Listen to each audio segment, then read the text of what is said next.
Shalom, salam jumpa rekan-rekan saudara yang diberkati Tuhan.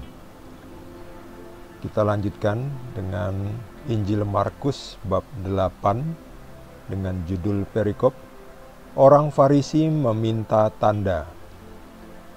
Lalu muncullah orang-orang Farisi dan bersoal jawab dengan Yesus.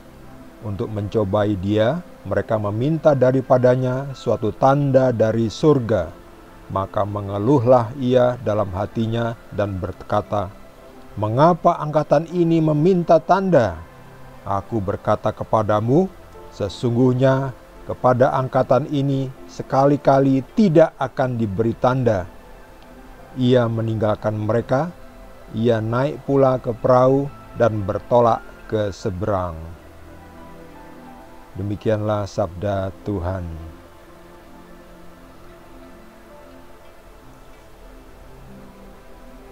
Ini perikop yang sangat singkat, hanya 3 ayat. Tetapi pesan yang bisa kita terima sangat bermutu. Di sini kita melihat orang yang boleh kita sebut munafik. Siapa mereka? Mereka adalah orang-orang Farisi. Di zaman Yesus ada orang-orang Farisi. Siapa itu orang-orang Farisi? Orang-orang Farisi itu yang seperti ini ya. Ya, kurang lebih seperti itulah. Mereka ini orang yang memakai jubah yang hebat, seperti orang hebat ya.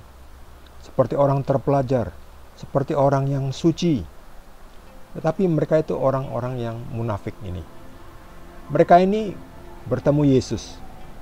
Dan mereka bukannya mau belajar dari Yesus, tetapi mereka malah ingin menjatuhkan Yesus dengan mencobai Yesus.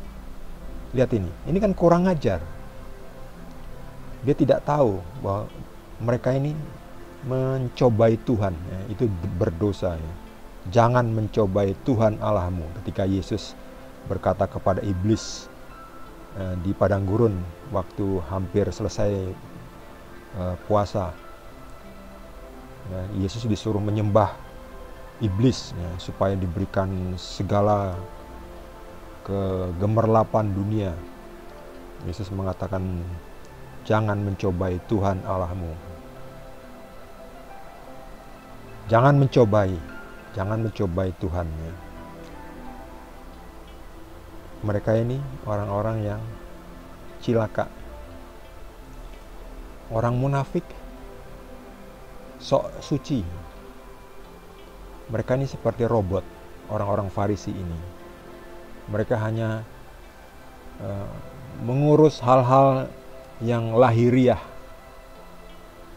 Senangannya dengan aturan-aturan. Ketika ada orang yang sedikit melanggar aturan, langsung dihakimi. Itu dia. Beda dengan Yesus ya. Yesus menilai dari hatinya, dari hati manusia, karena memang Yesus adalah Tuhan, makanya bisa melihat hati. Ya memang aturan diperlukan. Tapi yang lebih penting dari itu adalah tujuan dari aturan itu. Tujuan dari aturan itu dibuat untuk apa? Untuk kebaikan ya. Kalau aturan dibuat bukan untuk kebaikan, lebih baik aturannya itu ditiadakan, karena menghasilkan kehancuran, menghasilkan permusuhan. Jadi kita buat aturan tuh kan tentunya tujuannya untuk kebaikan ya, untuk baik. Misalnya lampu merah dibuat untuk apa? Ya untuk supaya tidak ada kecelakaan di perempatan jalan, di persimpangan. Semua itu dibuat untuk kebaikan. Kalau malah bikin macet, ya dihilangkan saja lampu merahnya itu. Kadang ada seperti itu ya, yang nggak perlu istilahnya. Di tempat yang sepi, kok ada lampu merahnya, lucu ya. Lebih baik ada tanda stop sign aja ya, tanda stop ya, untuk lihat kanan kiri. Itu cukup, nggak perlu lampu merah. Sebelumnya, di perikop sebelumnya, padahal Yesus sudah memberikan tanda. Apa itu? Yesus memberi makan 4.000 orang. Coba rekan-rekan baca lagi atau lihat lagi video sebelumnya. Itu Yesus memberi makan 4.000 orang. Itu kan sudah suatu tanda bahwa Yesus adalah dari surga. Tidak ada orang yang pernah datang ke surga kecuali Ia yang turun dari surga ke bumi. Itulah Yesus. Itulah tanda dari surga. Yesus ini sendirilah tanda dari surga.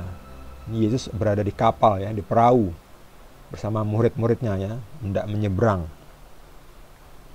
Nah, ketemu orang Farisi, mereka meminta tanda.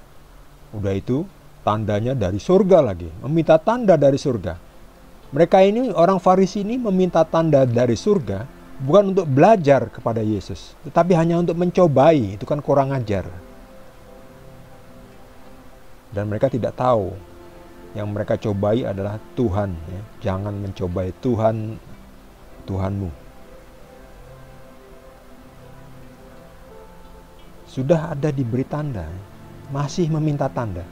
Tetap saja, kalaupun diberi tanda lagi, mereka tidak akan percaya.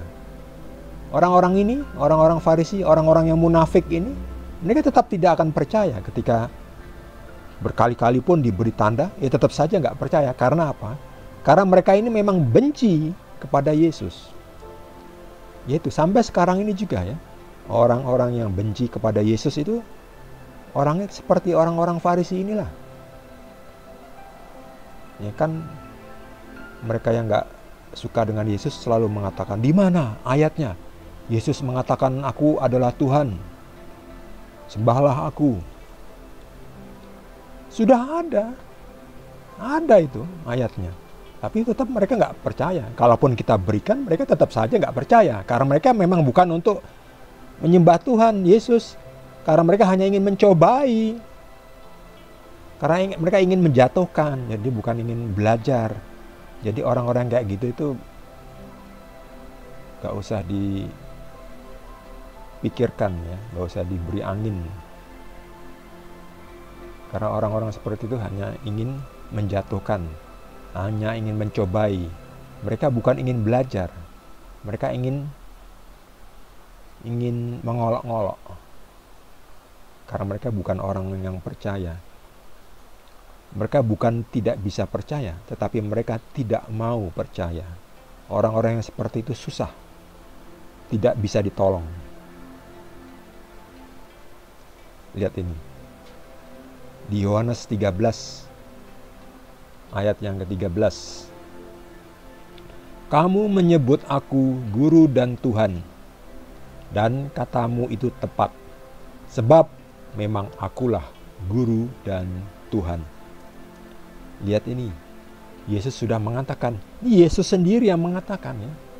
Akulah Tuhan. Memang akulah Tuhan. Mau bukti apa lagi ya? Tetapi tetap aja ya, orang-orang seperti orang Farisi ini ngeyel, nggak mau mengakui, nggak mau. Oh ya, ternyata Yesus memang adalah Tuhan. Kalau gitu saya ikut Tuhan. Sudah diberi yang baik, tapi nggak mau ngikut. Itulah mereka-mereka yang berasal dari roh kegelapan itu memang nggak bisa datang kepada Yesus. Seperti kata Yesus, tidak ada yang bisa datang kepadaku kecuali Bapa menganugerahkan, ya, menariknya datang kepada Yesus. Jadi kita semua ini yang datang dan percaya kepada Yesus bersyukur karena kita ditarik oleh Bapa ya untuk datang kepada Yesus. Memang dunia ini nanti dipisahkan ya, antara mereka yang percaya dan tidak percaya ya. Yang tidak percaya itu seperti sekam ilalang yang diikat lalu dibuang, dibakar. Sementara yang percaya dan melakukan kehendak Tuhan Yesus itu akan dikumpulkan, dimasukkan ke dalam lumbung, tempat penyimpanan berharga. Itulah surga. Bagi saudara yang mendapatkan tambahan pencerahan dari Tuhan Yesus, boleh juga berbagi dengan kita semua. Yang belum subscribe, jangan lupa di subscribe dan juga di like. Kita akan lanjutkan dengan perikop berikutnya. Masih dari Injil Markus. Terima kasih. Tuhan Yesus berkati kita semua yang setia berjalan di jalan salibnya.